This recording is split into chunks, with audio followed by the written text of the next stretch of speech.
Welcome to Tough Conversations with David Wood, where play meets depth. We help teams and high-performing leaders like you to master your tough conversations so you succeed in your career and in your life. When we avoid tough conversations, we stay small. Teams stay disengaged, conflicted, and ultimately end up quitting. When we lean in and master our tough conversations, they become the defining moments that literally shape our careers, our relationships, and our lives. So let's dive in and master your next tough conversation so you can be the leader that you would follow. Let's play. Hello, everybody. Welcome to another episode of Tough Conversations with David Wood. I'm joined by a friend of mine. He's a friend, he's a colleague, he's a co-trainer. Firstly, welcome, Jason Diggs. Thank you, David. I'm excited to be here. I've learned a lot from you. I think we've known each other for maybe a year and a half or so. Yep, something like that. Let me tell people how awesome you are. Here's the official version. Jason Diggs is the author of the newly released book, Conflict Equals Energy, the transformative practice of authentic relating. And if you can see the video, he's just flashed us a copy of the cover. Jason Diggs is a modern Renaissance man, equal parts artist, which you could tell from the little beard here, philosopher, teacher, and video producer. For the past 4 years, he's been a trainer and facilitator for groups within the authentic relating and circling realm, and we might get into what circling is, and is obsessed with how humans can live and relate optimally. Optimally, yes. Jason, how many courses have you taught in the last 4 years? Honestly, I couldn't even count. We have put 2,000 people through our course in the last 3.5 years, and it's a 2-day. It's called The Art of Being Human, and I've taught this course in 22 cities, and we have a number of advanced courses as well. So I would say upwards of 40 courses in the last 4 years. Yeah. So this isn't a guy who's just like, hey, I think this would be a good idea. This is a guy who's steeped in authentic relating. And what's the quick definition for people who aren't familiar with the term of authentic relating? And I know both of those words in the name are important. Yeah. It's a set of tools and practices that allow us to have deep and rich, authentic relationships. Relationships where we feel really connected, we feel really safe, and we can tell the truth at the same time. And so the practices aim to be really applicable to daily life in an instant. So when I wrote the book, I actually include 30 tools, and most of the tools are like 200 or 300 words long. And it's really short and pithy. It's a very extensive body of knowledge that's been developed by multiple teachers over time. So yeah, and it's a way of increasing our self-awareness and our social awareness. So it directly trains our emotional and social intelligence. Yeah. And listeners, what we're going to get to in this episode is we're going to get to how conflict equals energy and how you can take advantage of conflict and the energy that's produced instead of running from it. But I want to dig into this just a little bit more. One thing I got, because I'm relatively new to the authentic relating movement, I met you, Jason, about 1.5 years, 2 years ago while assisting for a similar kind of course. Mm-hmm. And I was like, wow, this stuff is cool. And then I met Laurie Lazar, who runs your nonprofit arm of authentic relating and goes into prisons. And I've been doing that. And what I got about authentic relating, the term, it's all in there. You can be relational with someone like, oh, that's so great. But you don't mean it's great. So you're not being authentic. Or you can be authentic. Oh, I feel like shit today. But you're not being relational. You're not like, how does that land with the other person? And how am I impacted by what they say? Yeah. So when you bring the two together, yeah, you get authentic relating. And some of us don't do either. We're not being authentic and we're not being relational. So hopefully after hearing Jason now in this episode, you will be able to walk away with some tools that you can use to improve your connections and your Mhm. relationships. Does that Mhm. sound right? Absolutely. It's about creating communities and really a society that works through emotional education and communication education. Yeah, Mhm. great. So why this book? I want you to set up the problem. What's the problem we're walking around with that Yeah. makes this book necessary? Yeah. So authentic relating and circling has, gone around the world and touched, but somewhere between 10 and 20,000 people around the world have done these courses, and by me and my co-founder and other teachers. And people would be like, wow, these practices are amazing. This is what the world needs, because the practices directly point to how we can deeply appreciate one another, even if we have differences. Even if we have differences in values, even if we disagree about something, right?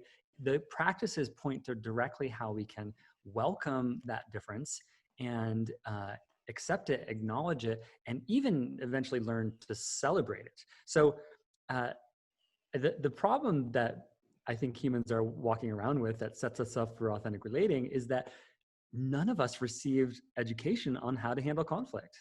And it's an intrinsic part of life. Like every single relationship that's more intimate than a cashier or a waitress eventually is going to run into some kind of tension and conflict. And how do we work with that? Well, when you said that, I was just struck with, wow, my brain kind of froze a bit because I see conflict as a problem. Someone's angry with me, I think that's a problem, Yeah, something I've got to fix and avoid if I can. And yeah. what you seem to be suggesting is there may be something else available Mhm. than seeing it as something wrong. There's a lot more available. Yeah, conflict can really be the doorway to more connection, more clarity, even clarity about like what I stand for and who I am and where my boundaries are. Right, can come Huh. through skillfully navigating conflict. But I think there's actually Wow.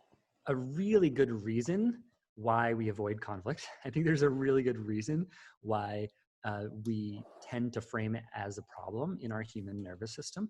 It's like we encounter, some kind of relational challenge, or we find out that someone at work is talking about us to someone else at work in a negative light, and like what happens? Our nervous system contracts, and we experience emotional pain, right? But like the pain of rejection and like the fear of being thrown out of the tribe, like that is just evolution. That's how we have evolved for the last hundred thousands of years. Of like, if we get thrown out of the tribe, that's worse than death, Yep. Yep. because it's shame, banishment, then death. Yep. So someone's talking about me. I contract. I don't feel good about it. I feel Yeah, upset about it. yeah.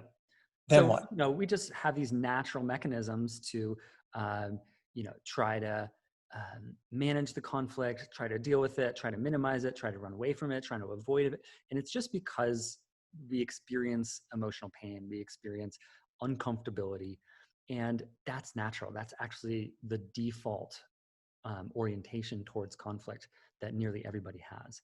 And so it's actually quite an advanced skill to learn to begin to welcome it. And it's like, oh, I'm going to embrace the discomfort of, rocking the boat a little bit, telling the truth a little bit more, speaking my truth to other people.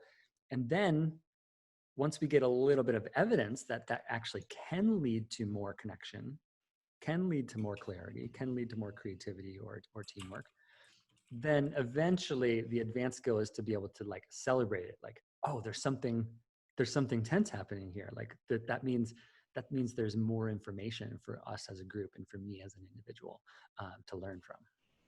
All right. I could see that a beginner step might be to tolerate it Mhm. and Yeah, accept it. All right. Like my landlord's angry at me. Or as you say, someone at work has been talking about me, and that doesn't feel good. So the first bit would be like, all right, I accept this. And then you talked about our own feelings and learning something like about my own values. Is there a checking in with oneself that happens somewhere here? hmm Yeah, there's a tool in the book that I call emotional clarity. And emotional clarity is a very simple process of making sure that you don't make a mess of things when there's a tense situation between you and your landlord, or you and a colleague, or something like that. It's a way to take a step back, to slow down, to be able to find the values underneath what you're like, because if we're angry about something, it means we care about something. And if we care about something, there's a specific value underneath.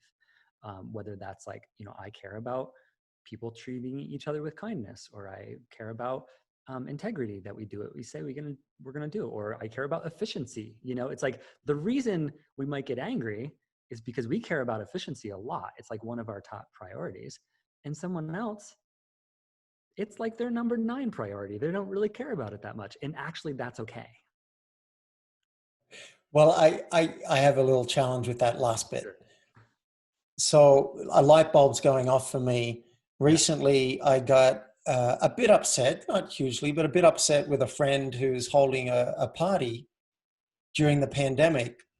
Mm-hmm. And I was like, what are the safety precautions? Is there an outside area? Can we wear masks inside? And my friend said, I think a mask inside would kind of kill the vibe.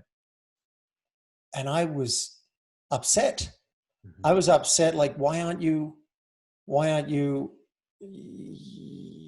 protecting people Mm-hmm. from what could happen? And then also, secondly, why aren't you supporting me in wanting to be safe, instead of like, it probably wouldn't be a fit for you if you want to do that, don't come. Mm-hmm. But hearing you speak, I'm realizing I can get clear that I have a value on doing what's responsible for all, like what's going to serve all, not just myself. And I don't always follow that value. I don't always act in alignment. So I'm often out of alignment. And then I'm annoyed that this person is doing it. Mm-hmm. But getting to the point like, okay, I have a value on this and they don't, and that's okay. I do get stuck at that, to be honest. I'm like, Yeah. but you're a conscious person. You should think this way. Yeah. And if you want to change someone's values, that always works, is to tell them what they should think, right? I think it's a more advanced skill. And the way that I come to that is like, actually what makes a very healthy community is a diversity of values. Like if some people in the community are valuing compassion and kindness, and putting their attention out and taking care of others, right? And other people in the community are more focused on themselves and more focused on like vision, like where are we going as a community 2 years from now. That's just a division of labor. And like we all have these value systems that have these rankings inside of us. And what I found, and the reason I'm speaking about this, is because I'm pretty sure at least 90% of all conflict and tension happens because of a difference of values. Wow. Mm-hmm. Yeah, And we that's, could actually use that as a cue to explore, what are you valuing? And I might not come to the same solution, or I might not agree with you, but I can honor that you're coming from this value, right? yeah. And look, I want to play devil's advocate in this interview because, Mm-hmm. providing the contrary viewpoint gives us a chance to really explore it. Mm-hmm. In that circumstance, I did actually check in with this person and I said, have you thought this all through? I know I'm taking a risk here, but I want to ask if you've thought about this. And then I checked for impact, Mm-hmm. because I didn't hear anything back. And I said, I want to check for impact. How was it for you to hear that? And we've had a bit of back and forth, and it turns out they had thought this through and they've been doing research, and they just had another viewpoint Mm-hmm. about the pandemic. And that helped. That had me feel closer and trust this person more, because I realized I didn't really know what was going on. I'm so glad I checked in rather than you are doing everything wrong, because I am clear I've made some mistakes in the past. You're wrong, I'm right. Let's go from there.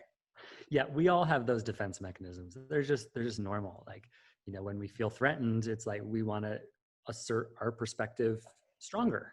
We want to assert it more. And yeah, it's so interesting. If we can use these opportunities to get curious about who the other person is, and it's actually a safe assumption that they're different than you, that they experience the world differently, they have a different set of values, and if we can use it to explore who they are, the principle and the tool in authentic relating, we call this connection over content. In other words, relationship is always, always, always more important than the content of what we're talking about. And if we have that priority right, we can actually be learning a tremendous amount from each other, even when we disagree. Wow, I want to unpack both of those, the curiosity and the connection, maybe in reverse order. So yeah, that feels like I can get that with my, say with if I'm in a partnership Mm-hmm. or with a really close friend. Mm-hmm. I did have a conversation a while back with my landlord where I wanted to move in earlier than they wanted. And I couldn't understand why they were putting it off so long. And I called him and I said, what's happening? And he shared his story and he sounded so ramped up. I said, it sounds overwhelming. And he said, that's the exact word. So I got to get a sense of what's happening. And then I said, look, I realized in that moment, and then I shared it with him, I'm more interested in our connection and our relationship than I am what date I move in. Mm-hmm.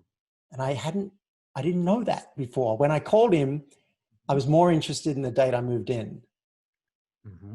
But we had a really nice connection. And then I said, look, if you can do anything earlier, I'd be grateful. If you can't, that's fine. And they pushed it.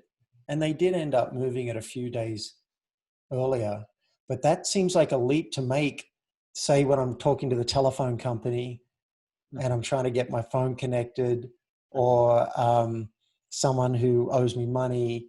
It seems like it could be a stretch to say the connection here is more important to me than whether or not, than when this money gets paid. But I could see how with friends that would, do you also apply this to everybody, or is it just more with the people you're closest to? Yeah, I think it's anyone you want to be in relationship or anyone you have to be in relationship with. Like just as an example, if you were talking to a supplier, if you had a business or you were working for someone and you're talking to a supplier and there's something that they're doing that is harming your business, or they're not hearing your communications, or they're not responding in the Okay. correct timeline, it's like there is an ongoing relationship there. And when our nervous system gets contracted in conflict and tension, we tend to have less energy available for prioritizing the relationship and prioritizing long-term strategic thinking. Like literally the blood flow to our frontal cortex is actually impeded, and we are more focused on immediacy and urgency and now than we are on focused on like what's the value of this relationship 6 months from now. And so there's a lot of the practices within authentic relating involve slowing down, connecting to self, embodiment. A lot of factors is to keep all of that online so that we can prioritize the relationship. Yeah. Well, it's funny, I'm going to debate with myself now, because that does make sense to me, that I would more prioritize the relationships that I'm invested in and that I want to invest in. And if it's, say, a vendor or a supplier or something short term, I might not prioritize that. But then is it also possible that in the moment, if I do prioritize the relationship, I might increase the chances of getting what I want? Yes, almost always. Almost always. Wow. All right. So I just went round in circles and came back to might always want to prioritize it. You got, when you said the part of the brain goes offline, it's the amygdala, is that right? That shuts down? Well, no, the amygdala is actually what activates us. So Oh, it gets I it. make a distinction, between triggered. Triggered would mean highly activated, and triggered is when our some of our values, whether that's around compassion or, treating others fairly, like when we're triggered, literally those things can go offline. And so the amygdala fires and dumps so much stress hormones into our system. And then the blood flow to our prefrontal cortex, the front of our brain behind our forehead, can get impeded. And the only thing that's active is the amygdala and the brainstem. Yeah. Now, triggered, I think, for me, in my definition, is different than activated. Activated is like, I'm stressed, I'm frustrated, I'm angry, but I can keep in mind my values. I can keep in mind the relationship. Right. Someone's driving, not just the reaction. Right. This is having me think about, I was trying to think when did I lose it? Because I rarely lose it. I'm Australian and I'm very left-brained. I don't usually lose it. But there was a time a couple months ago when I'd been trying to track down this company to make an appointment to come and fix something. I like to know when people are coming. I like to have control. And they did not respond. And then the guy shows up at my door out in the mountains. And I was annoyed. I was angry. And it wasn't productive. I can tell you that. The guy's come here to fix something. And he didn't have a lot of customer service skills. He said, well, you can call another company. They're probably as busy as we are, and they might not get to you for 3 months. It's up to you. That didn't calm me down. I was so pissed at what was happening. But then I was able to at least name what was happening. And I said, give me a minute. I'm angry. This is unexpected. It's not what I wanted. It's probably not your fault. Oh, I also said, I called and I left a voicemail. He went, maybe. I said, you're saying maybe I left you a voicemail? Like, anyway, I said, you're here to do the job. I'd appreciate it if you got, I mean, it took so much. I still didn't like the guy and didn't want him in my house, but I wanted the thing fixed. But I can imagine in some other situations or some other people, they may not be able to do that. And then guy's going to leave and then you don't have a heater fixed. Yeah. Yeah. Just naming out loud or narrating what's happening for us. That's a really helpful tool to like help calm ourselves down. And you mentioned one before, excuse me. You mentioned one before, which is if someone else is activated to do reflective listening, just say what I hear you saying is, right? And so this is a very skillful way to listen, is to make sure the other person feels validated, make sure they're being heard. It's a strategy for slowing the conversation down to reflect what you're hearing. And it automatically brings people out of a triggered state, or it reduces their level of activation, and we can just have a much more sane conversation. So it sounds like you were almost authentic relating yourself. I try. I really do try. Yeah, I love that tool of reflective listening. It's so powerful. And just if anyone's listening and thinking, if I do that with my wife when she's really on a roll, she's going to take my head off. If I say, what I hear you saying is, it's quite a, 60s progressive hippie thing to say. When we went into the prisons and they said, you could not say that, one thing that we came up with that was easier for them was, can I say it back to you and make sure I got it right? And I have never had someone say no to that. Yeah. So I like that. Make sure I'm understanding you. Yeah. Yeah, make sure that's good. Make sure I'm understanding you. I'm taking notes here. I really like this. I've got connection over content, naming what's happening, the emotional clarity. So wonderful. I know when I want to have a tough conversation with someone, one of the things that makes it tough is I don't really know what's going on inside me. Yeah. I just know I wish they hadn't done the thing and I want them to stop. Yeah. But I can't name why or what's happening in me or, whatever. So getting that emotional clarity sounds like a really important piece. I notice I'm feeling upset. It may not be your fault. I'm blaming you, but I realize it may not be your fault. I like that. And then could you say, like, as we start to wrap this up, could you say more about curiosity? Because if I'm upset, I'm just like, I'm right, you're wrong, you need to change. Mhm. Where does the curiosity fit in? Well, curiosity is a muscle. Same thing with appreciation. I think of curiosity and appreciation as like two emotional muscles or heart muscles Mm, that we can deliberately practice and deliberately exercise. And that's what a lot of the authentic relating tools do is, you know, we're naturally curious when we are at ease or having leisure, or we meet, you know, that one person who's inherently interesting to us. We naturally get curious, right? Children are curious all the time. It's just a very innate part of our being. But as adults, it can get covered over with a lot of roles and responsibilities and expectations and all these things. Well, authentic relating gives us specific tools on how to practice curiosity and bring it into our lives more often. We call this assume nothing. So checking our assumptions, right? Our brains are actually designed very interestingly to rapidly pattern match, like from our past to the present moment and extrapolate to the future. right. So Yeah. if anyone ever says to you, I don't have any expectations here, my suggestion is you don't believe them, because actually our brain is really designed to create expectations. Yeah. It's practical and it's efficient generally. Yes, exactly. And expectations and assumptions are one of the primary reasons we get into trouble in relationships. It's one of the primary reasons that we misunderstand each other, that we end up in conflict. And so therefore, the natural practice of like, I believe this, but I might not be right. So let me check in and check my assumption.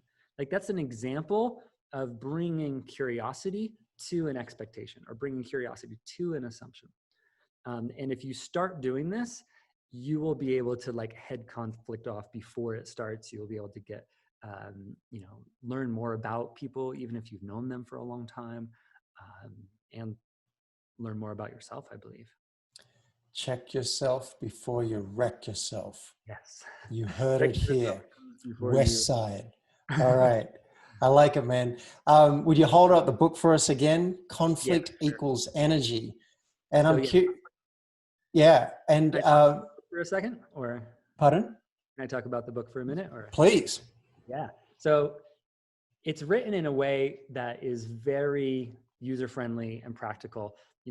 We talked about maybe 4 or 5 of the tools in the book, but the book actually has 30 specific tools and 12 games and exercises and a few other different processes and principles like connection over content and things like that. And the last third of the book is all of the what we call the conflict transformation tools. But the first 2/3 of the book is all about creating connection, community building, knowing ourselves deeply, and that's all, creating the kinds of relationships that we want, and that's really what paves the way to being having masterful communication, which is to be able to handle conflict and tension. And believe me, it's like there is a huge opportunity of gold inside of every single conflict. I believe this so strongly. And if we can bring skillful communication, um, and even take advantage of that opportunity like 30 or 40% of the time in our lives, that's going to be amazing. Like, we're always going to mess up sometimes. Conflict is hard for everyone. But if we can really learn to tell the truth without blowing up our relationships, and we can actually have deeper relationships and more lasting bonds with each other. I want to read this quote from the book. Yeah. Conflict is a dense energy packet from the universe that can be difficult to decipher, but it points the way to exactly the lessons we need to learn in order to grow. Mm.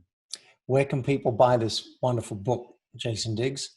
Sure. So I'm the co-founder of Authentic Relating Training, and we do courses all over the world. We have an online course as well. And so it's authenticrelating.co/book. authenticrelating.co/book. All right, listeners, if you want to go to the next level in your relationships, and I imagine that you could take a few lessons from the book and go up one level, or you could really dive into this and well, for some of us, it's become a life practice. Mhm. Go as deep as you want. Go to authenticrelating.co/book. Mm. All right. David, thank you so much. This was fun. Yeah. Thank you, Jason Diggs. Good to see you, brother. All right, take care. You've been listening to Tough Conversations with David Wood.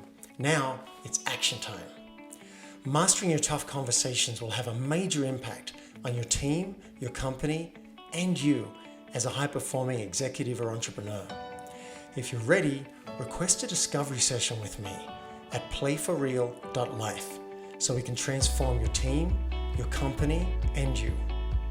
And if you've enjoyed this episode, I would love you to help me spread this message of tough conversations in a very simple way.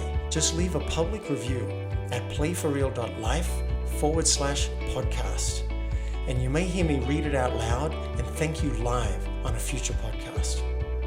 Now, let's play.